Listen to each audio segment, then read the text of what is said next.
colectiva, una decisión social. Y ya es la visión que una sociedad tiene de un determinado acontecimiento histórico. Ya hay una serie de hilos y nexos que conectan a toda una sociedad y determina la manera de ver un determinado acontecimiento. Esa es la memoria histórica. Esto quiere decir que las sociedades tienen su propia memoria. Pero ese es un recurso que tiene una dimensión individual. Es un tesoro cuya llave tiene cada persona. Y trabaja y maneja cada persona. Las sociedades no tienen entonces problemas con la memoria. Los pueblos no tienen problemas con la memoria, porque la memoria es un tesoro que está en manos de cada individuo. Es frecuente escuchar la expresión de que El Salvador, por ejemplo, es un pueblo desmemoriado. Para nada. Es que la memoria te ha de quedar muy claro. La memoria es un cofre y un tesoro propio de cada persona.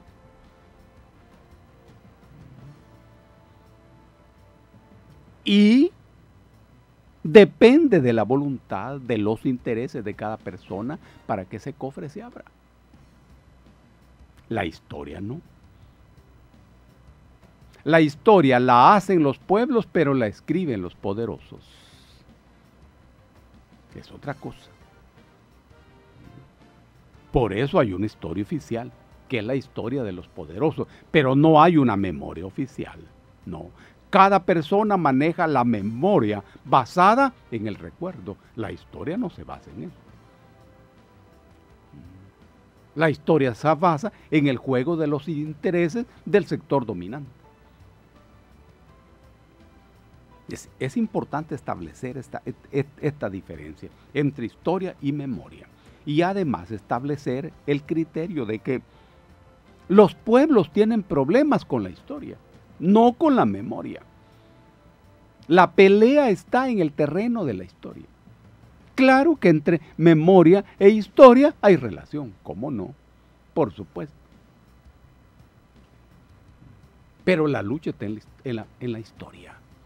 Allí. El inmenso valladar del poder político. Esto lo podemos ver muy bien en la historia de los acontecimientos de 1821. Y vos tenés que preguntarte, ¿y por qué razón los gobiernos sucesivos jamás publican el acta de independencia del 15 de septiembre de 1821?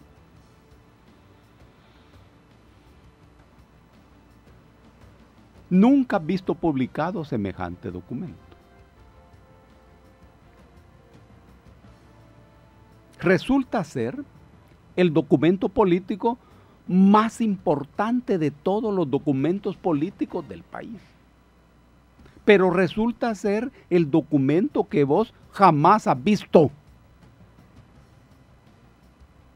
Es un documento secreto, clandestino, oscuro, que la sociedad no debe conocer y no debe ser publicado. De tal manera que se habla del 15 de septiembre como algo lleno de humo. Y hacete vos la pregunta, ¿por qué el acta de independencia es desconocida?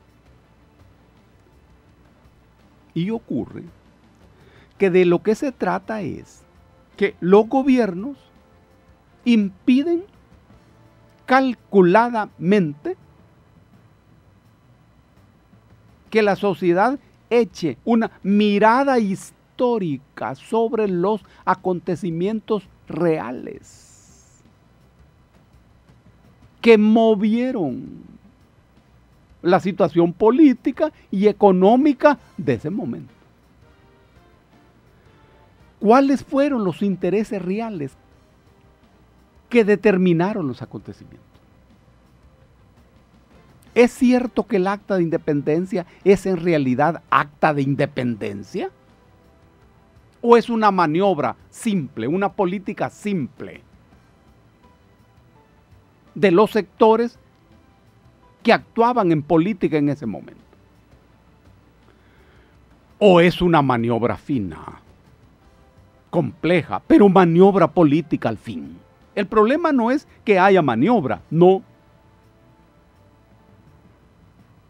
Porque se trataba de un momento histórico difícil.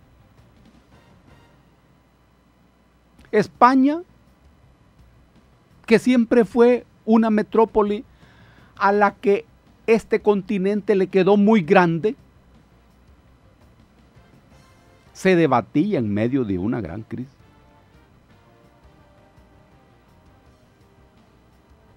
Las tropas francesas de Bonaparte habían invadido España. El rey español, que siempre eran gente bastante tontitos, con muy poca materia gris, se llamaba Fernando, era prisionero de los españoles en Aranjuez.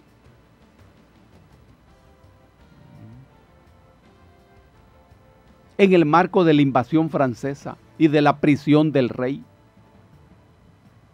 se produce un levantamiento en la península ibérica y aparece una constitución, la Constitución de 1812. Que este Fernando, cuando es liberado de prisión, la anula. Era un pillo, un personaje cualquiera.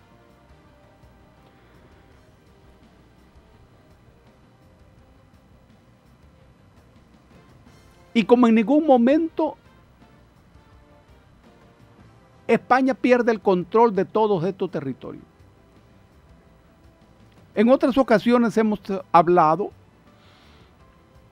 que la invasión iniciada en 1492 determinó el robo, el pillaje y el genocidio de ese imperio sobre nuestras tierras y sobre nuestros pueblos.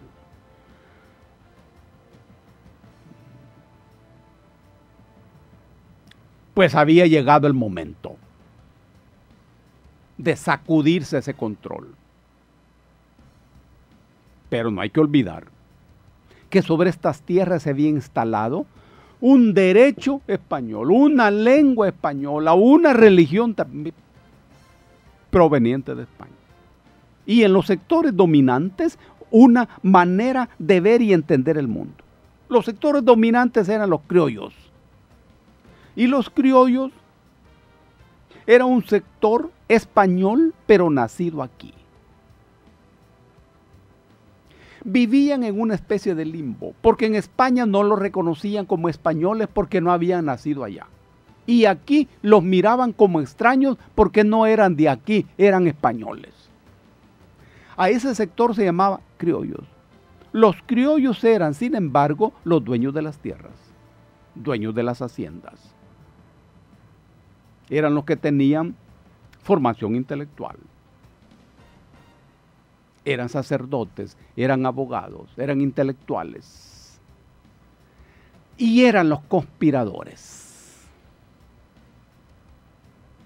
En lo que era la provincia de San Salvador. Ya hemos explicado en otra ocasión el origen del nombre del país.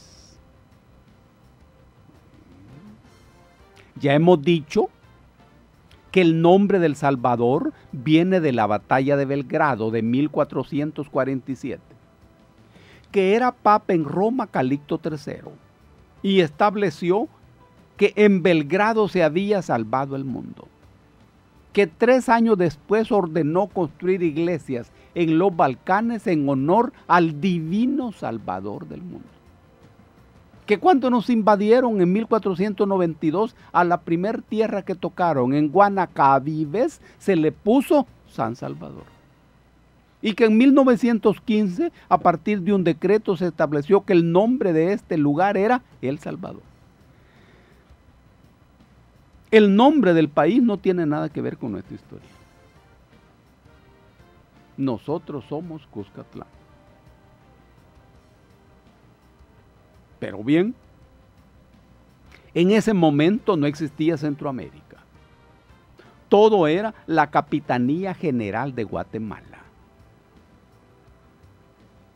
El imperio español se organizaba en estas tierras en virreinatos, en capitanías generales y en intendencias.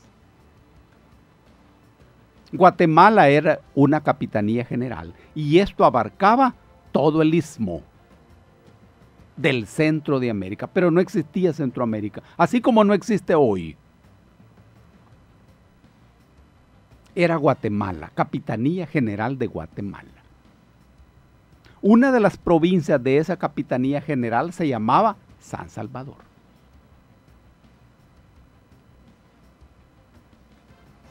Y los jefes, los dirigentes, dueños de la provincia de San Salvador eran conspiradores. Ahí estaba Matías Delgado, ahí estaba la familia Arce, ahí estaban los Faguaga, cuyo papel histórico no se trata de menguar, sino que se trata de situarlos en ese momento histórico. Todos somos hombres y mujeres de nuestros tiempos y respondemos de lo que hacemos en cada momento histórico. Ellos hicieron lo que hicieron en ese momento histórico. De lo que se trata es de verlo históricamente. Por eso estamos conmemorando la fecha. La provincia de San Salvador tenía dificultades con los criollos de la ciudad de Guatemala. Porque como allí estaba asentada la Capitanía General, allí se controlaban las relaciones con la metrópoli, con Madrid. Y las transacciones comerciales se establecían primordialmente con la capa de comerciantes que controlaban la Capitanía General de Guatemala, sobre todo con familias poderosas como los Aycinena. El conflicto principal, entonces, de los criollos de San Salvador no era la relación con España. Porque la relación con España era una relación lejana, nebulosa, burlesca. El lío era la relación con los criollos de la ciudad de Guatemala. Y la confrontación era eso. Porque a Guatemala llegaban los mejores negocios. A Guatemala llegaban las mejores mercancías. Los criollos de Guatemala se embolsaban las mejores ganancias. Y de lo que se trataba en este momento era de romper los nexos con la Capitanía General de Guatemala, no tanto con España. Esa lucha también estaba presente en los otros sectores, incluidos los de Guatemala. 7 meses antes de la independencia había llegado a Guatemala Gavino Gainza, que era como el jefe de la Capitanía General de Guatemala, nombrada por el rey de España. Y el cálculo de los conspiradores era la anexión a México. No era la independencia, no eran independentistas. Es que México era el virreinato de Nueva España, muy vinculado a España. Virreinato, mira el nombre. Era una monarquía. El sueño de estos independentistas, entre comillas, era entonces la anexión al virreinato de Nueva España y por esa vía a España. Estos eran los intereses que movían los acontecimientos. En México había estallado la guerra. Se había levantado Hidalgo. Ya había sido asesinado Hidalgo. Se había levantado José María Morelos y Pavón.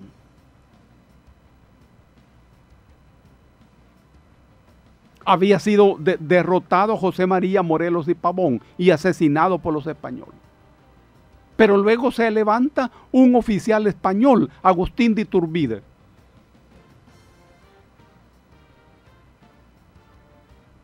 que aprovechando la crisis,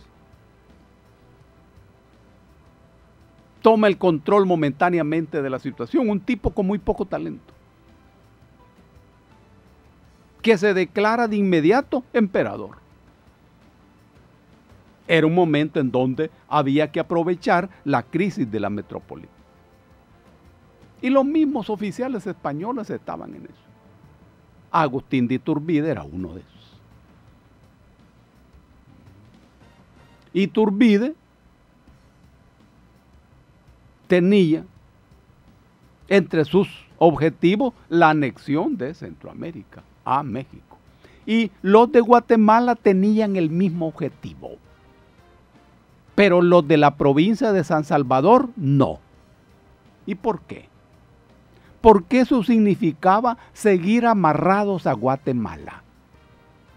Y los bríos independentistas locales tenían que ver, repito, con el rompimiento de los nexos con Guatemala. Y una anexión a México los mantenía amarrados a Guatemala, que era lo que ellos trataban de evitar justamente. Esto determinó el curso de los acontecimientos posteriores. El acta, la reunión del 15 de septiembre de 1821 fue una reunión apresurada, habida cuenta las presiones de los mexicanos. El prestigio que el proceso revolucionario mexicano tenía. Hay que saber que esta independencia de Centroamérica se logra sin guerra. En la parte sur del continente estalla la guerra dirigida por Simón Bolívar. En la parte norte, lo que es México, también. Pero esta franja de territorio de poca importancia, de poco valor económico, no hay guerra.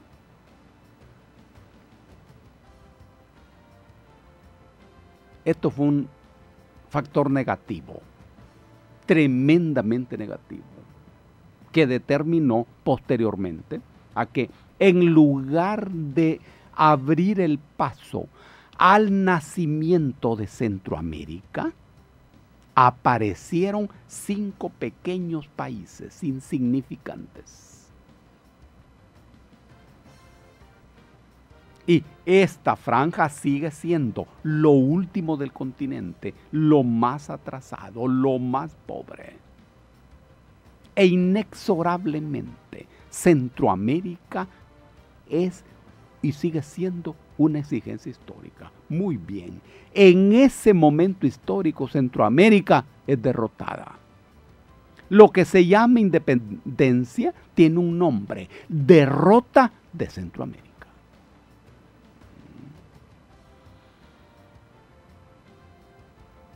Esa reunión apresurada expresa una maniobra política para ganar tiempo. Los que allí se reunieron eran conscientes que había que ganar tiempo. Esa maniobra aparece expresada en el documento del Acta de Independencia del 15 de septiembre. Se trata de un documento de 18 artículos,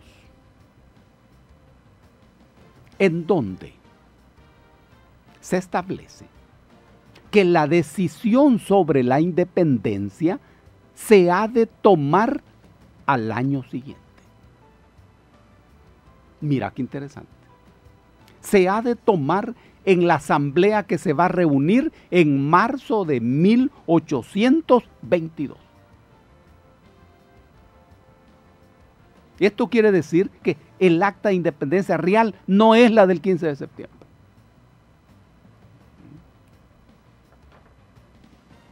Y es un documento que tiene varias partes.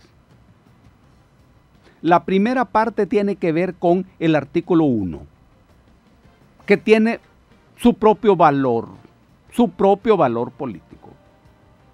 Luego viene del artículo 2 al artículo 6, el diseño del Congreso que debe reunirse al año siguiente. ¿Cómo? ¿Cuándo?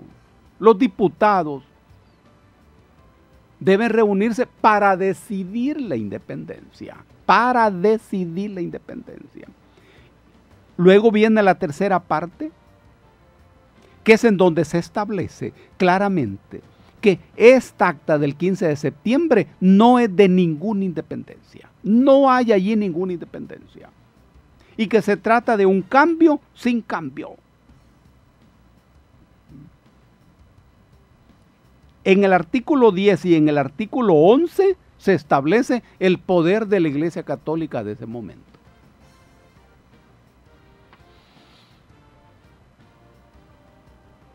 No es que la Iglesia Católica sea la conspiradora, no.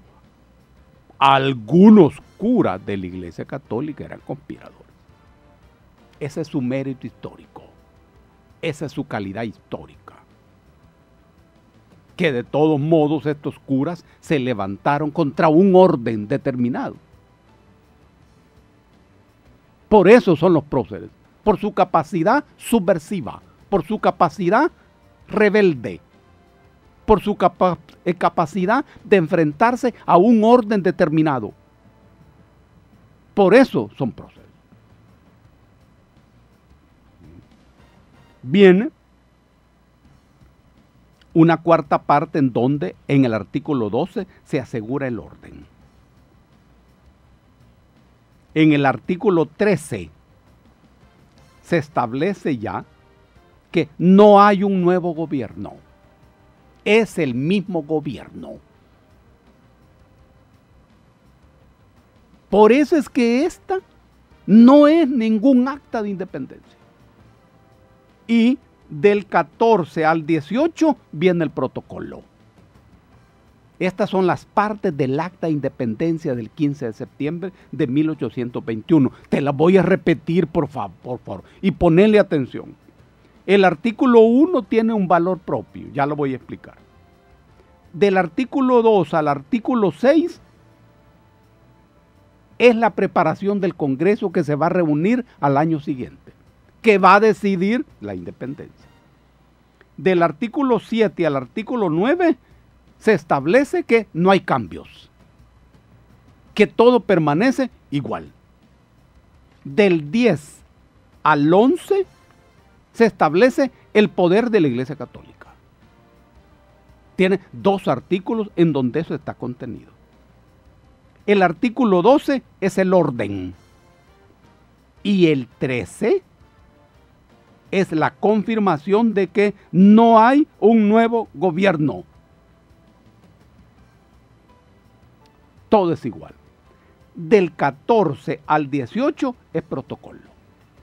Estas son las partes. Veamos el artículo primero. ¿Por qué el artículo primero tiene importancia? Oí lo que dice.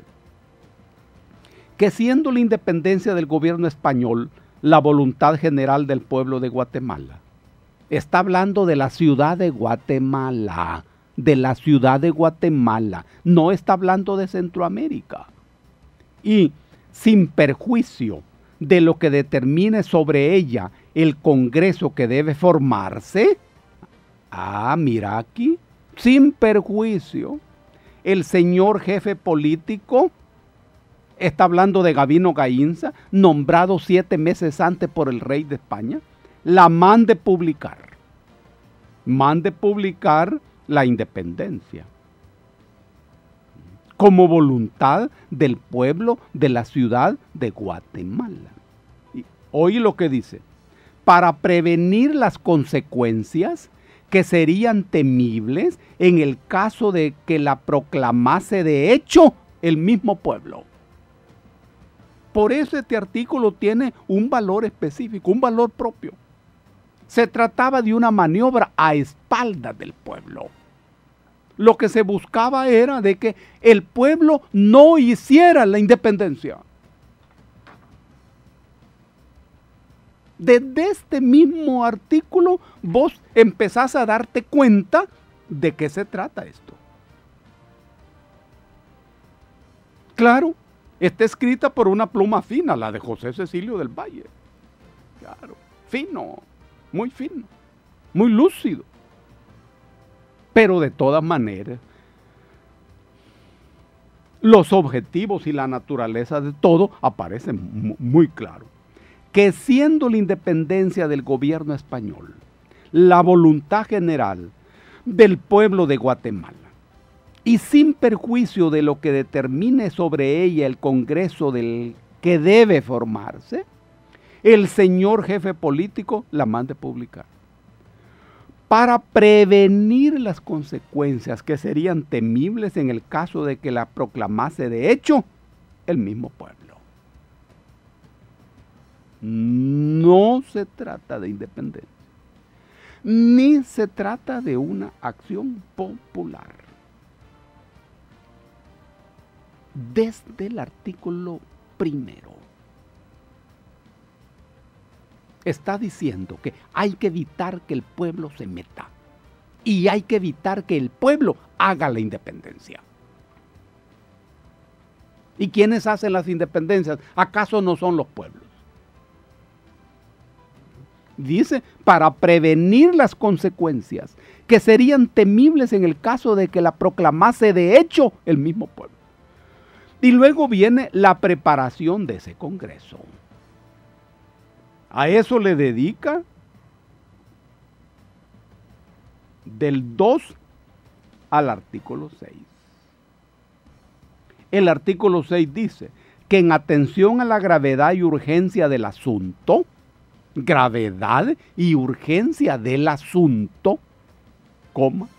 se sirvan a hacer las elecciones, de modo que el día 1 de marzo del año próximo de 1822 estén reunidos en esta capital todos los diputados. Ese Congreso era el que iba a decidir.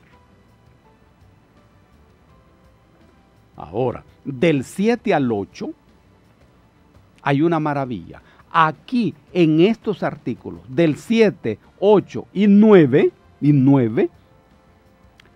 se establece ya que no hay ningún cambio, que todo está igual. Oí lo que dice el artículo 7, que entre tanto, no haciéndose novedad en las autoridades establecidas, no haciéndose novedad, es decir, no habiendo nada nuevo en las autoridades establecidas, que son las mismas, no hay independencia, sigan éstas ejerciendo sus atribuciones respectivas, con arreglo a la Constitución, decretos y leyes, hasta que el Congreso indicado, el de marzo del 1822, determine lo que sea justo y benéfico. ¿Qué te están diciendo a vos, patriota?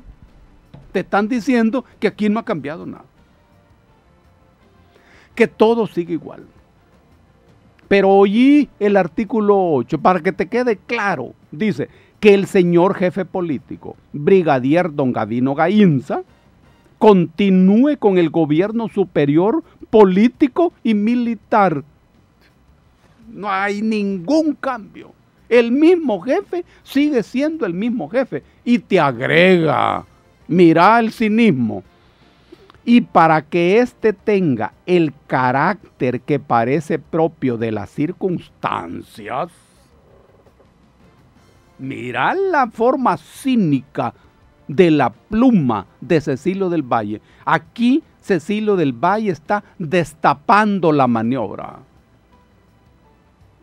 Mira cómo dice, y para que éste tenga el carácter que parece propio de las circunstancias, se forme una junta provisional consultiva. Ajá. Entonces vos decís, vaya, qué bueno. Quiere decir que Gabino Gainza va a consultar con esa junta provisional consultiva.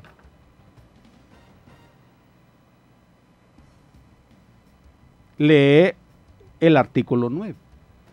Dice que esta junta provisional consultiva consulte al señor jefe político en todos los asuntos económicos y gubernativos dignos de su atención. Es decir, que esa junta provisional consultiva no es una junta a la que se le van a hacer consultas, sino que esa junta es la que va a hacer consultas a Gabino Gainza. Mire el cinismo y el descaro. Mire el descaro. ¿Quién era el que seguía siendo el jefe? Gabino Gainza. Entonces aquí no ha pasado nada, aquí no ha cambiado nada. Después que vos has leído esto, ¿estás en condiciones de considerar que es acta de independencia? Si aquí en el texto te están diciendo que no ha pasado nada, que Gabino Gainza sigue siendo el jefe. Y que esa comisión consultiva que se ha formado es justamente una comisión para consultar a Gabino Gainza. Te lo dice en el texto. Y luego viene del 10 al 11 el poder de la Iglesia Católica. Y hoy como dice, que la religión católica que hemos profesado en los siglos anteriores y profesaremos en los siglos sucesivos, se conserve pura e inalterable, manteniendo vivo el espíritu de religiosidad que ha distinguido siempre a Guatemala, respetando a los ministros eclesiásticos seculares y regulares y protegiéndolos en sus personas y propiedades. Es decir, nada se toca. Nada se toca.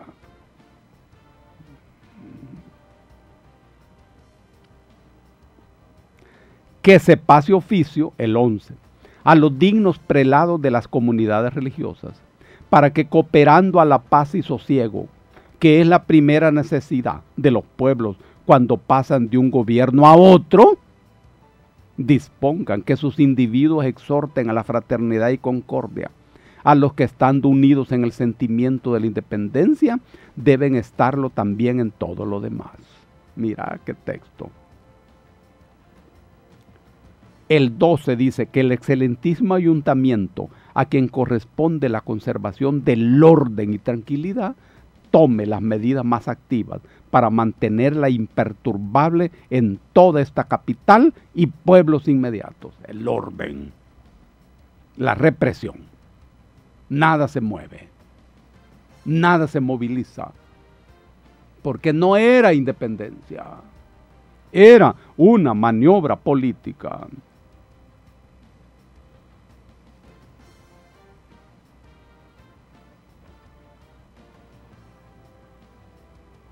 Y luego viene el protocolo.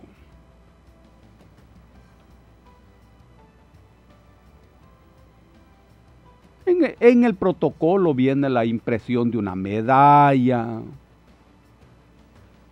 que se cante el día que designa el señor jefe político una misa solemne y la fecha. Palacio Nacional de Guatemala. El primero que firme, Gabino Gainza, Mariano de Beltranena, José Matías Delgado, Manuel Molina, todos estos. Eran sujetos políticos de ese momento. ¿Se puede pensar en una independencia en esas circunstancias? No. Intelectualmente es ofensivo. Y sigue siendo ofensivo la actitud de estos gobiernitos que no se atreven ni a publicar el acta de independencia.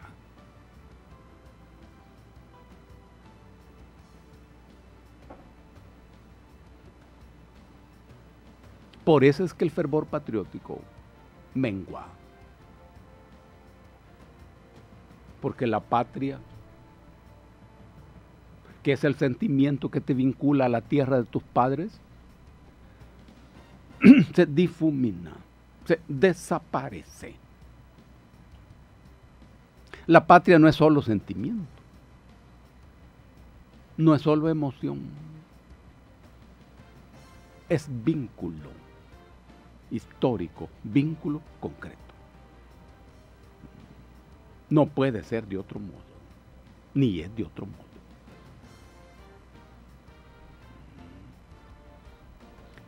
La comprensión y el conocimiento de la historia resulta fundamental para los y las salvadoreñas.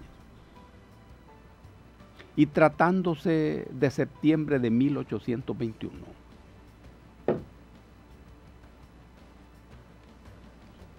resulta clave. Se entiende que esto se ignore, porque de lo que se trata oficialmente es de impedir que los seres humanos aprendan a pensar, aprendan a mirarse históricamente, aprendan a entender el proceso histórico. Por eso es que en estas fechas hay incienso, hay humo, hay banderas, hay desfiles, hay discursos, hay trompetas, hay tambores, pero no hay verdad histórica,